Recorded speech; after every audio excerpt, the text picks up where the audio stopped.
తెలంగాణ రాష్ట్ర ప్రభుత్వ భాషా సాంస్కృతిక శాఖ, దేవాదాయ ధర్మాదాయ శాఖ ఏర్పాటు చేసిన పంచాంగ పఠనం శ్రీ శ్రీ సంతోష్ కుమార్ శాస్త్రి గారు ఈరోజు పంచాంగ పఠనం చేసి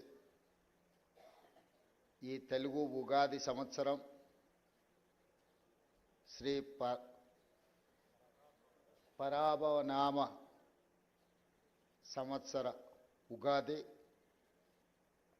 ప్రజలకు పాడి పంటలతో సుఖశాంతులతో తెలంగాణ రాష్ట్రం సుభిక్షంగా వర్ధిల్లుతుందని వారు ఆశీర్వదించినందుకు తెలంగాణ రాష్ట్ర ప్రజల తరఫున వారికి మనస్ఫూర్తిగా కృతజ్ఞతలు, ధన్యవాదాలు తెలియజేస్తున్నా.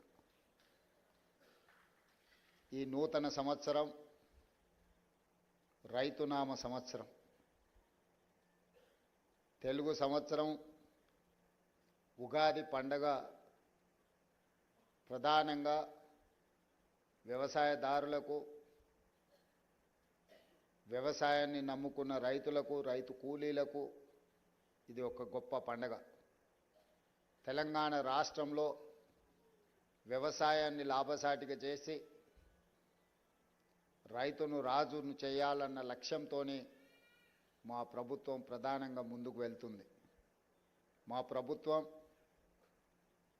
బాధ్యత చేపట్టిన తర్వాత సంక్షోభంలో ఉన్న వ్యవసాయాన్ని, రైతులు పండించిన పంటను కొనుగోలు చేయడానికి ప్రభుత్వాలు ముందుకు రాని సందర్భంలో రైతులు పండించిన పంటకు గిట్టుబాటు ధర ఇవ్వడమే కాదు, వారు పండించిన పంటకు బోనస్ కూడా ఇచ్చి ఈనాడు దేశంలోనే మొన్న కేంద్ర ప్రభుత్వం ప్రకటించిన ప్రకటనలో అతి తక్కువ రుణభారం ఉన్న రైతులు తెలంగాణ రాష్ట్రం మొదటి స్థానంలో ఉన్నదని ప్రకటించడం తెలంగాణకు గర్వకారణం. రైతు బాగున్నప్పుడే, మన పంట పొలాలలో పాడి పంటలు పండినప్పుడే రాష్ట్రం సుఖశాంతులతో ఉంటుంది. తెలంగాణ రాష్ట్ర జనాభా దాదాపుగా 70% వ్యవసాయ ఆధారిత కుటుంబాలే. ఈరోజు పరిశ్రమలు ఎన్నొచ్చినా, ఐటీ ఎంతగా రానిచ్చినా మన ప్రధాన జీవనాధారం వ్యవసాయం. అందుకే రాష్ట్ర ప్రభుత్వం 25,35,000 మంది రైతు కుటుంబాలకు 20,616 కోట్ల రూపాయలు, 2 లక్షల వరకు రుణమాఫీ చేసి రైతులను రుణ విముక్తులను చేసి ఆత్మగౌరవంతో బ్రతకడానికి ఈనాడు తెలంగాణ రాష్ట్ర ప్రభుత్వము తీవ్రమైన కృషి చేసింది. అదేవిధంగా ప్రతి ఎకరాకు ప్రతి సంవత్సరం 12,000 రూపాయలను ఈనాడు రాష్ట్ర ప్రభుత్వం అందిస్తున్నది. దాదాపుగా ఇప్పటికీ 18,000 కోట్ల రూపాయలు ఈరోజు రైతులకు రైతు భరోసా పథకం కింద ఖర్చు పెట్టడం జరిగింది. రేపు 22వ తారీఖు నుంచి మళ్ళీ రైతు భరోసా కార్యక్రమాన్ని మా ఆర్థిక మంత్రి బట్టి విక్రమార్క గారు ప్రారంభించబోతున్నారు. ఈ సందర్భంగా రైతులకు శుభాకాంక్షలు నేను తెలియజేస్తున్నా. ఈనాడు రైతును ఎరువులు కావచ్చు, రైతులు పండించిన పంటకు విశ్వాసం కల్పించడమే రాష్ట్ర ప్రభుత్వం యొక్క ప్రధాన ఉద్దేశం.